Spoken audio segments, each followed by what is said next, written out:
S&P 500, NASDAQ, and the Russell all sold off today because, of course, CPI. Welcome back, everybody. We have a lot to go over. We can just see the move straight down. Look at the NQ. Straight down. We're going to get to what this line is in a moment. RTY took the brunt of it. Why? What happened? Well, the crux of it is the core CPI. Now, why was core so important? Core deals without anything dealing with what? Food and energy. Food and energy are taken out of it, and that's really important here because we're expecting that to come down because we're being told that inflation is dropping. In this case, it's not. It's actually going higher. The higher that inflation goes, the less probability of a rate cut in March, and we can start to see that rate cuts now are not looking likely until a certain period of time, May or June. Now, this is a site anybody can use, and I'm going to leave this right up here so that you can see it. It's a free site, CME Group, Interest Rates Fed Watch tool. Now, what this is telling you is if you go to March and we take a look at the data when CPI came out, yesterday, there was a 16% chance of a rate cut in March. Now we're down to 8.5%. So we have a 50% reduction in a rate cut for March. And I think that's a very important distinction. So they're basically off the table, barring anything. Now you have other data coming out this week, but based upon some of these moves, and we're going to explain that, it's not as likely. Let's roll this up a little bit and look at May. Most important is what started happening out to May and June. So this is where your current target is right now. And this is what they're saying the probability is. And this is where the probability is here. Now you go out to May and you go to the 12th. And you can see the week before, the month before, and now. And you can see 28% versus 39%. So what they're saying is this, obviously, the chances of it staying current, well, obviously they're not going to stay current, but there's a 65% chance of a rate cut, which went up. But look at the chances of 2 cuts by then. So this is really interesting because what's happening is they're pushing it out further and further. So everything that they said was going to happen in March, now they're pushing out to May. And the question is, how long does this keep getting pushed out for? And you start seeing what's going on with June. And again, free site, here's the link to it up there. I don't pay for the service. I try to use free services when I do these videos so that people don't have to pay for things. But here's the current rate that you're at. Now look at this. This is fascinating. There is a 24% chance that even by June that they're not cutting. Even by June now, there's a 24% chance they're not cutting, and there's a 60% chance that they're cutting by then. So to even get a rate cut now and to find an area where you're going to be well over 50%, you're out to June. Again, we go to May and we look at that data, you can see where you're at, right? Now let's go to look at June. What is this telling you? Okay, this is not ideal, and this is why you saw the bond market sell off, right? So I don't want to be in a situation where they're talking about a 24% chance of no cut even in June. And we don't know how this data is going to come out. Now, there's some seasonality to what happened, and there's certainly things like that we should talk about. But at the end of the day, when you start to see these movements, and it's definitely an issue, and it's certainly something that we need to talk about. Again, this is a free site, and I would strongly suggest that you use it. Now, some of the data and the way that the data shaped up, I think it's important just to point out some things. Core CPI was boosted by a surge in shelter after gaining. So rates are going up, rents are going up. They're supposed to be coming down. Home ownership's going up. Owner's equivalent rent, a measure of the amount a homeowner would pay to rent the same place, is actually up. Okay, that was the biggest increase in 9 months after December's increase. So to live is getting more expensive. New weights, they reweighted everything. Last week, increased housing share and trimmed that of new cars and used cars. Those used to calculate January. Altogether, seasonal factors as well. Rental inflation has remained elevated despite evidence the price of rents demands is going down. They keep saying it's going down. Has anybody seen it? Because I certainly haven't seen it when talking to people around here. Rent measurements, CPI tend to lag independent gauges by several months. Rent measures in the CPI tend to lag independent gauges by several months. This is a nice way of Reuters trying to say that the number is not accurate. Well, it's accurate. There's also a large stock of apartment buildings in the pipeline. Okay, so I guess there are. I don't know. I mean, that seems kind of like a pipe dream, doesn't it? They're really trying to put lipstick on this pig. Adding to economists' expectations that rents will lead inflation lower on the year. Expectations believe OER, and here you are up here, slightly bigger share of CPI will contribute to lower inflation readings this year. The official rent measures start to align with the private gauges. So they're saying someday this will kick in. Then you really start getting into the other levels of it. Price for hotel and motels rebounded, as did those for airline fares. Motor vehicle insurance increased. Medical care increased. Hospital services increased pretty much the greatest in what, 8-9 years? Cost of health insurance rose, but prescription medications rose, recorded their biggest decline. Prescription medications, biggest decline. Didn't see that coming. Medicare services, CPI did not go into the calculation, PC price indexes. January is often subject to seasonal adjustments, busting one-time price increases, okay, especially in services. So this is less of a red flag. Tell that to the market, as the market, especially the Russell, plummeted 5% today. Services inflation jumped 0.7%, biggest gain in a year after gaining in December. Excluding rental shelter services, 6%, largest increase in what? A year. Used car prices and truck prices dropped, largest decrease since 1969. So that's actually a pretty good thing for people that need a car. And that's actually nice to see, quite frankly. Apparel prices fell, lowest in 3 years. After that is done, we have a good understanding of it, right? We have a really good understanding of it, okay. The core CPI advanced 3.9. We were looking for 3.7. So it's not declining. CPI debt in hand, economists estimate core will increase after gaining here. Core inflation is set to rise. Now you have PPI coming out this week, so we're going to want to watch that. We're going to want to make sure that PPI is going the same way as CPI usually does. CPI usually does lead. Okay. So now we know what the issue is. What we're not really understanding is the magnitude of the move, right? I think people were kind of shocked by that number. To me, you kind of saw the writing on the wall with some things, and we were talking about this in the community a little earlier, that there were some signals to this, but I don't want to spend an inordinate amount of time on that. But there were some signals that this was going to be a little higher than expected. One of the things that I really like to do, and people have watched me do this before several times, the easiest thing for you to do to get an understanding of how this data comes in is just do this, and I'll just show it to you.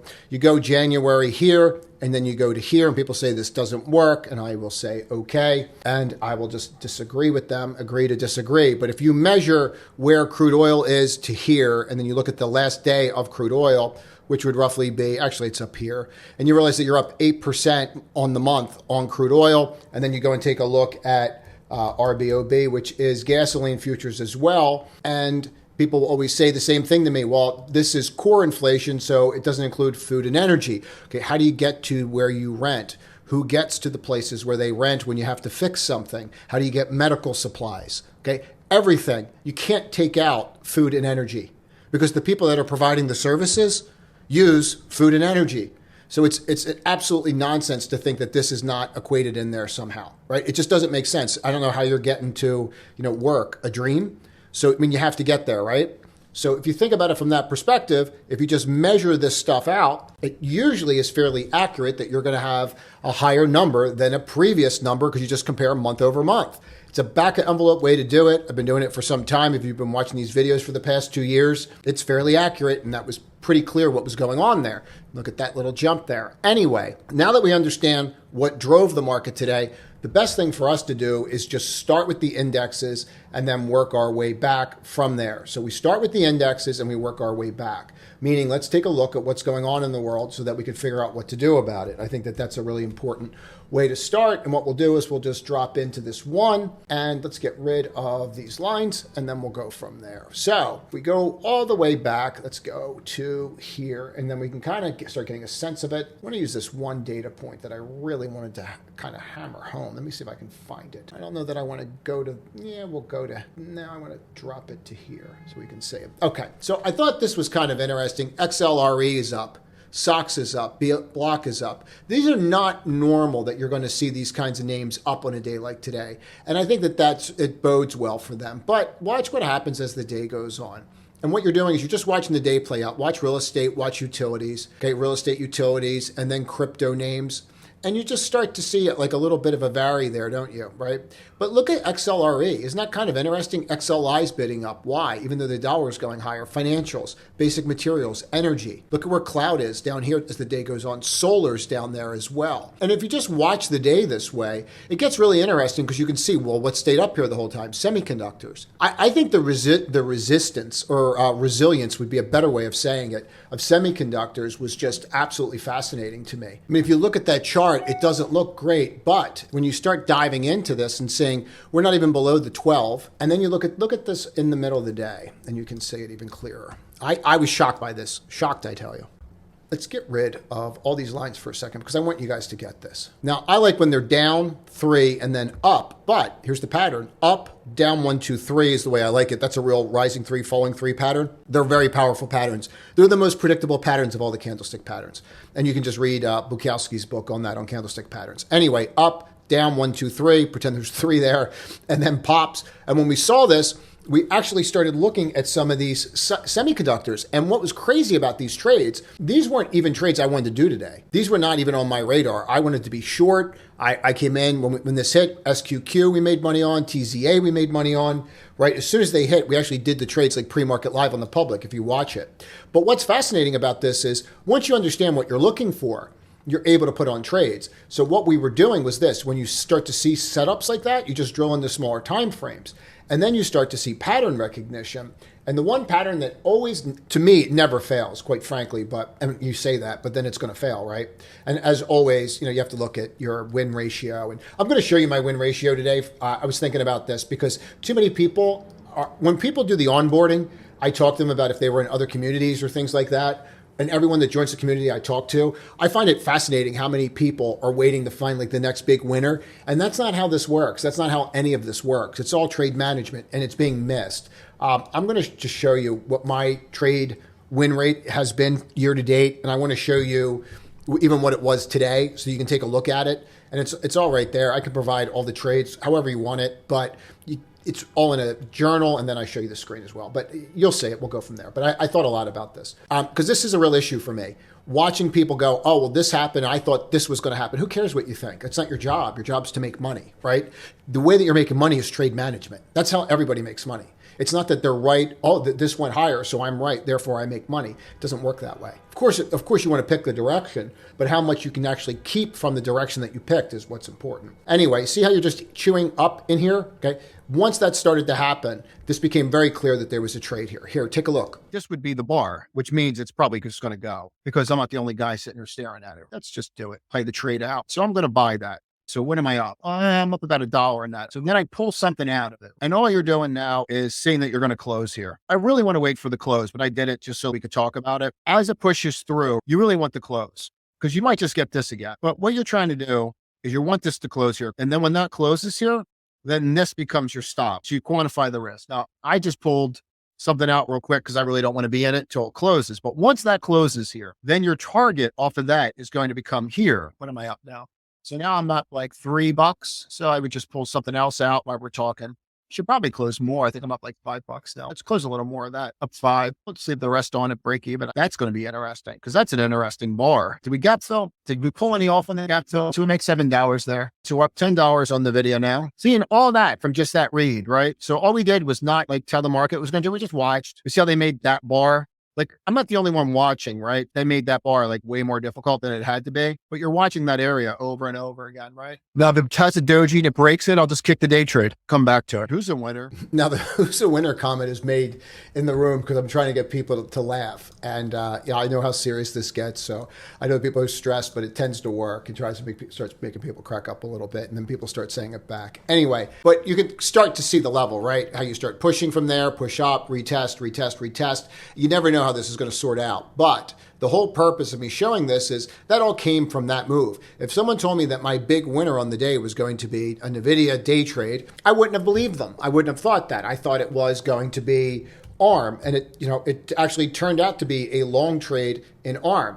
That was actually a huge winner, right? So I was right on that, but I did not expect it the same exact way. And I think that's a really important distinction. When I show you the P&L, and we get into that, you'll see it. But now the question becomes, what do you do with NVIDIA?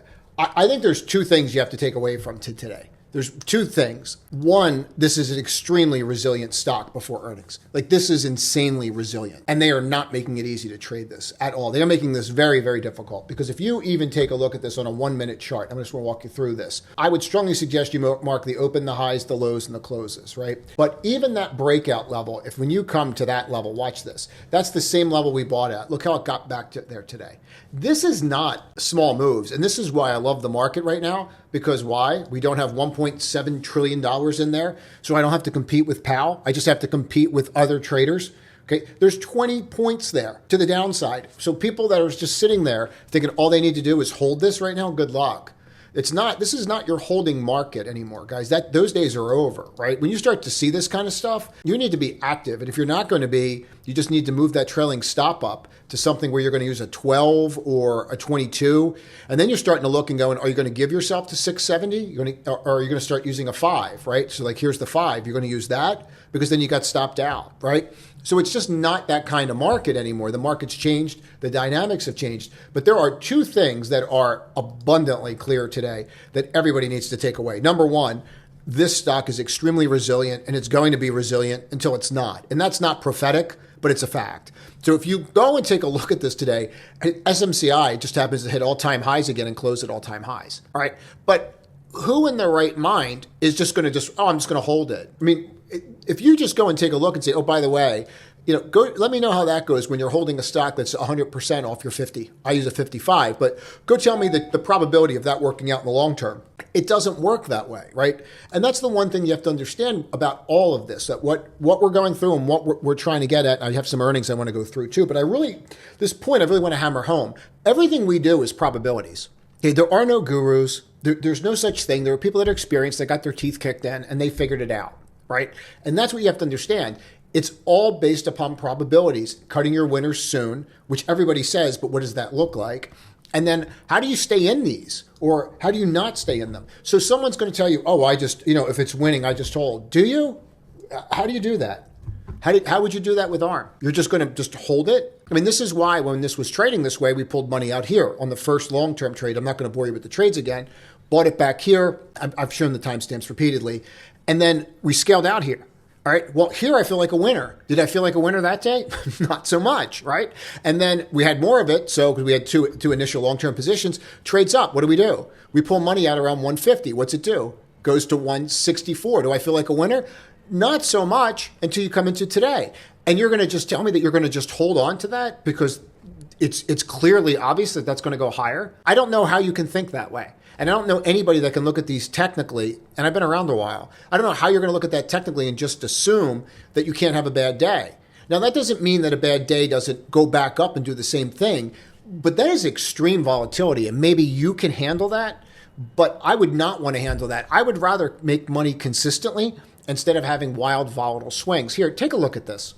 Now, there's a concept I keep getting asked about over and over again, and I really want to hammer this point home. And the easiest way for me to do that is to also kill two birds with one stone. People asked how I did for end of January. You can just see the numbers right here. What you really want to focus on always is your average win-loss and where you're at. And I really want to get to this win rate.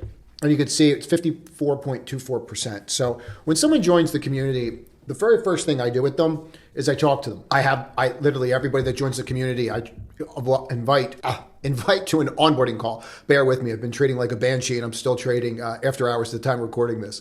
So what we see happening here is trade win ratio is 54%. Okay. Why is this important? It is. So is the profit factor. So is trade expectancy. For those that don't know, this is TradeZilla. I have no affiliation with the guy whatsoever. It's a great product. That which gets measured gets results. You want to journal your trades if you want to take this seriously. Trade expectancy, for those that don't know, what are you going to make every time you touch the computer, every time you touch the trade? So we have in the saying, if this is negative, step away from the trading terminal. And then your profit factor, you want to at least be 2 to 1. But I want to focus on this trade win ratio. There's something very specific about it today. So in doing these onboarding calls, I keep hearing things along the lines of, oh, this person told me the market was going to crash, or this person told me the market was going to go up, or this person I followed told me to buy crypto names. First off, none of us have any clue what's going to happen. That's the first thing you have to realize. We have theories. We overlay those theories using macro data, economic data, right? Like we did today with CPI.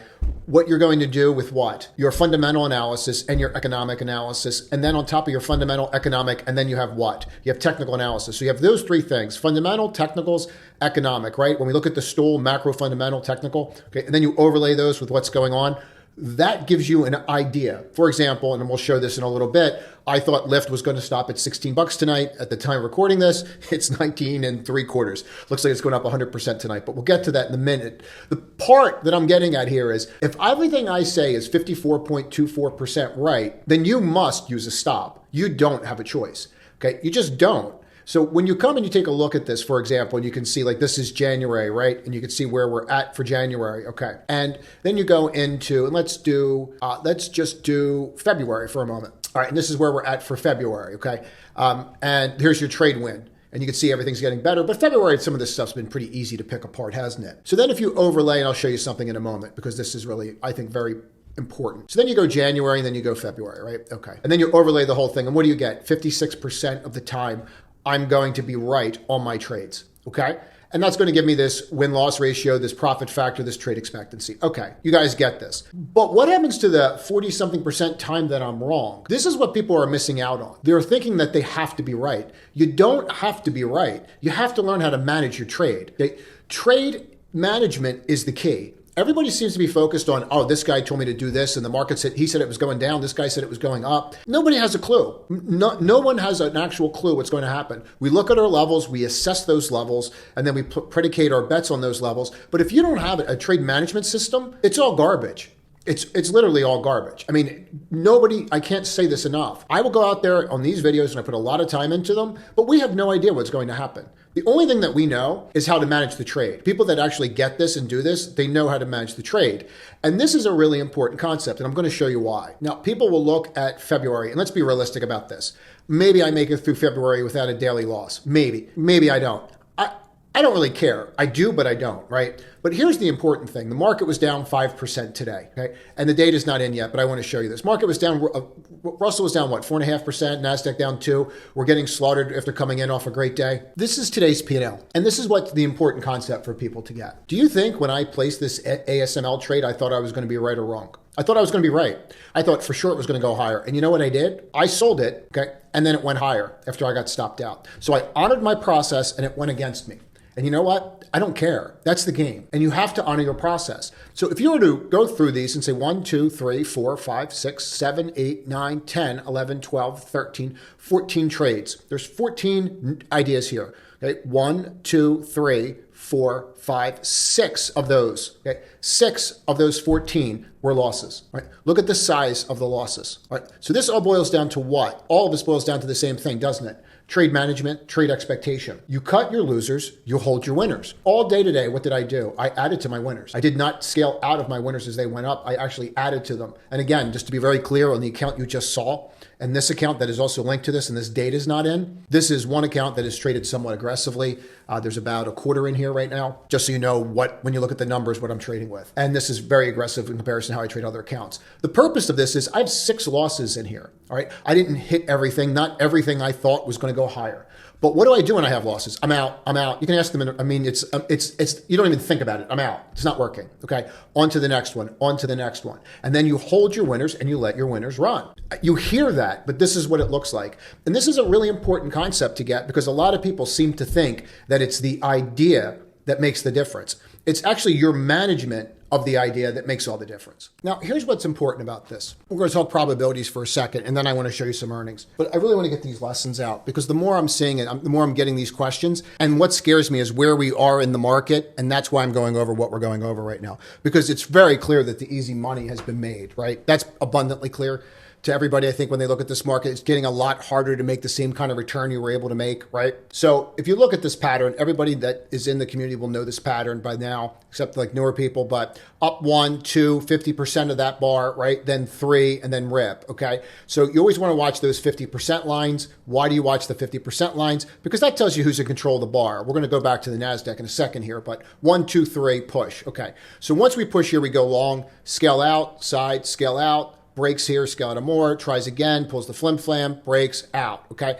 That was my best trade on the day. Here's one that I lost money on. And I was very confident in this, but it's thin. And I know the game. So let's just talk about this, okay? Here we are, breaks out, comes across, breaks out, looks great, pops, not in at the optimal spot, right? So when it's up here and it starts flipping through these again, and it looks like, wow, we're really gonna go, we're above all these again, forming this flag. I think I was looking at a 5 at the time when I pulled the trigger on it. Let's go to a 5. It's probably a lot clearer there, way clearer. So all of a sudden I'm looking at this and it's grinding and it's grinding. And then I look at it and go, okay, well, let's get involved. And then I get involved with it. And then what's it do? It starts popping up. I'm feeling really good about myself. And then it just reverses. Okay, and I made a couple dollars, but then I'm like, that's not what I was trying to do. And then it starts reversing on me. Well, what am I supposed to do? There's your reversal bar, right? And if you just look at these and you do the counts, like 1, 2, 3 up, and there's your reversal, okay? I mean, that's a bearish hook reversal. If you ever looked at that candlestick video I did, cracks. I don't want to be holding this. What am I doing? We just had a really bad core number. Look where the gap is. That's my gap fill. I went out. Now, if I didn't honor my process, what would have happened? I would have made money. That would have been the worst thing that could happen to you, is that you made money on that trade by not honoring your process. You might want to listen to that again. You need a process, whatever that is. And holding and praying and hoping is not a strategy. It is not a process. All right. So by looking at those two trades, you should be able to get a better understanding of that. Now, I do want to go through this for people that are newer to these videos, because I know the guys that are doing that are watching the pre-markets with me every morning, the free ones that we do every single morning to the public. I just want to point this out because this is, to me, absolutely glaring, as somebody in the room likes to say. But here's your initial bar down. Once you have that initial bar down, the very first thing that you do is you mark that bar off. This is your CPI bar. You mark the high, you mark the low. Why are you marking those? Okay, you're marking them for a reason. Let me come over here and we're going to mark that right there. And you can mark it at the 1 and you can mark it at the 5. And isn't that a Christmas miracle, how it always seems to affect those areas? What are you doing here and why are you doing this? Let's drop that to a 5 so you can see this right here as well. Say it coming across. All right, now watch. There's the 5. There's the 1. Okay, see the low? Look how it affected. You mark a 1 and you mark a 5, the high and the low. If you take nothing from today's video and you want to trade and you think that you know how to trade zero-dated options and you're not doing this, you have an issue. So here you are, 50% of the bar. Why do you mark 50% of the bar? This bar is created by buyers and sellers, right? That's irrefutable. We would know that, right? Buyers or sellers are in here. If you can't get above this bar, who's in control? If you can't get through 50% of that bar, who's in control? Sellers. If you can get through it, who's in control? Buyers. This told you everything you needed to know about the day. And you kept trying to fight that 50% line all day. You might want to watch that again, especially if you're out there trading, short-term options, because it doesn't get any clearer than that. It is the clearest demarcation line to understanding who's in control. And what you're always trying to figure out as a trader, is who's in control. And there's a lot in this video tonight. I know that these videos are usually a little shorter, but there's just a tremendous amount to go over. And I want to go through some of these guys tonight. So everybody's aware for tomorrow. Airbnb missed absolute kind of dumpster fire in the end of the evening. You start having a loss you're not supposed to. Well, that's probably not ideal, right? So we're going to go with dumpster fire of the evening, but it was a real close second. No real high expectations for this one, right? Just the fact that they're going to come out and they were supposed to have a gain next quarter and now they're going to have another loss. I mean, this was kind of an expected dumpster fire, so I don't think they win dumpster fire of the day. I think I'm going to have to give it to Airbnb because that really wasn't expected when you lose money and you're not supposed to. I don't think anyone really thinks that UPST is that great of a management system anymore. Everyone here thought they were, 400? They were gurus. They were going to change the landscape, and then we found that they were basically using like Google Docs. So that just didn't work. Now, tomorrow, this is really an interesting trade as well. Tried a couple times on this. If you looked at that P&L, you'll see it on the one account. This was actually a decent quarter, and I'm really curious how they do. But I thought this was a really decent quarter. You can see the levels that I use. What I suggest everybody use on these is they always drop an anchored VWAP and just see what's going on. And you can kind of see that everyone's trying to get out right now, aren't they? So you might want to be aware of that tomorrow and just watch that demarcation line at 7 a.m. And then you have lift. This was a beaut because somebody entered the wrong data into there and they got a typo. So imagine you're in here buying. And this is why I always tell people about after hours trading. I don't mean to laugh, but it's kind of funny. So I traded this. I did very well with it in a couple trades. Anyway, out of nowhere, they're like, "Oh, that was a typo. That wasn't our real earnings."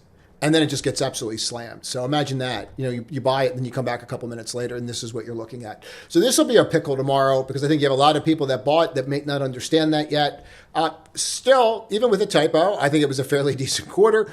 And the conference calls seem to go well, and they seem to be able to hold it together on the conference call. And I think that's really important. MGM didn't come out that great, and that's definitely one to pay attention to. But CART, nobody's really talking about this.